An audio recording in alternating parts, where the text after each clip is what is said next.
Alors, restons objectifs, 20 secondes, un écran VA ou un écran TN, c'est bien, parce que c'est pas trop cher vis-à-vis d'un écran IPS, parce qu'on peut avoir des écrans avec des taux de rafraîchissement qui sont super élevés, mais, en toute objectivité, les couleurs et les contrastes sont quand même bien moins bons hein, qu'un écran IPS. Donc, moi je vais vous montrer une petite technique, puisque au travers de cette chaîne, vous avez déjà dû voir, j'ai publié des vidéos de test sur un écran, regardez, je vous montre, il est là, sur mon écran Alienware, le AW3420DW qui est ici, et sur un écran MSI, que là vous voyez pas bien, mais l'écran MSI est ici.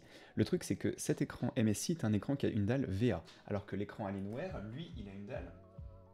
Hop, il a une dalle IPS, ce qui fait que je suis hyper content d'être passé sur l'écran MSI, c'était beaucoup plus adapté pour moi au niveau des streams sur Twitch, mais le problème c'est que voilà, je perdais en couleur, je perdais en contraste. Donc j'ai cherché, et bien que j'ai procédé à des étalonnages avec une sonde, hein, une calibration et un étalonnage de mon écran VA, c'était toujours pas ça, il manquait toujours ce petit peps au niveau du contraste et autres. Et donc j'ai trouvé une technique que j'aimerais vous faire partager. Regardez, je vais vous montrer.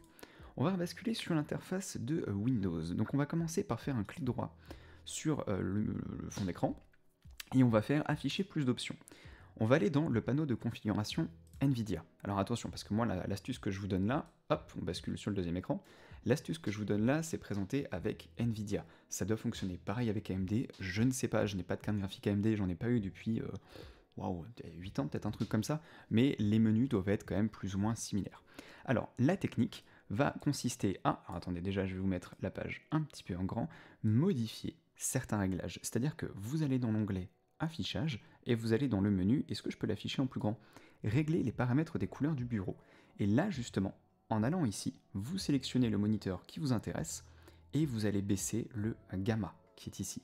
Par défaut, le gamma il doit être à 1, je crois, il doit être à plus 1,00. Moi ce que je vous recommande, donc regardez bien votre écran principal, et vous diminuez ça progressivement.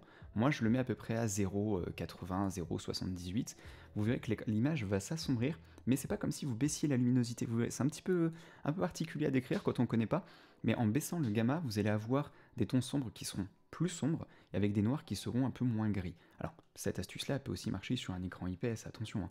Mais à la base, je l'ai fait pour que mon écran VA ait un rendu visuel qui se rapproche un peu de ce que je peux avoir sur mes deux écrans IPS à côté. Ensuite, ce que j'ai fait, c'est que dans l'onglet éclat numérique juste ici, je l'ai augmenté un petit peu. De mémoire, il doit être à plus 50, et du coup, moi je l'ai fait passer à plus 57. Et j'ai touché à quasiment rien d'autre. J'ai augmenté de 2 points le contraste, mais là, voilà, ça dépend de chacun, ça dépend de votre écran, ça dépend des réglages de votre moniteur à vous, c'est-à-dire au niveau de la luminosité ou des contrastes via l'OSD, le petit bouton à l'arrière de l'écran. Mais déjà en faisant ça, vous devriez avoir des noirs qui sont un peu plus noirs, une image qui est peut-être un peu plus, je vais pas dire plus colorée, mais un petit peu mieux quand même, un peu plus de choses qui vont apparaître, et ça je trouve que c'est un super gain. Donc si vous avez des astuces ou des petites choses comme ça à présenter, n'hésitez pas à les partager dans les commentaires de cette vidéo. N'oubliez pas d'ailleurs, hein, j'ai créé un Discord, le Discord de la communauté du citron, pour mieux répondre aux questions des abonnés de ma chaîne YouTube Noix de Citron, tout simplement parce que des fois YouTube va censurer automatiquement vos commentaires, et malheureusement j'ai pas la possibilité de vous répondre. C'est-à-dire que je vois la notification, mais quand je clique dessus, YouTube a déjà supprimé le commentaire, pour deux raisons, soit parce que vous avez mis un lien, une URL dans le commentaire, et du coup YouTube considère que c'est du spam, soit c'est que vous avez déjà été identifié comme potentiel spammer à plusieurs reprises, et donc YouTube vous censure assez rapidement. Donc il y a des fois je vais recevoir un message de la même personne 5 ou 6 fois qui va me dire « Ouais, pourquoi tu supprimes mes commentaires ?»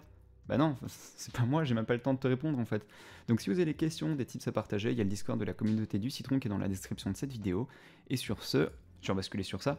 Sur ce, moi je vous dis à très bientôt pour peut-être de prochaines astuces sur cette chaîne. Allez, salut tout le monde.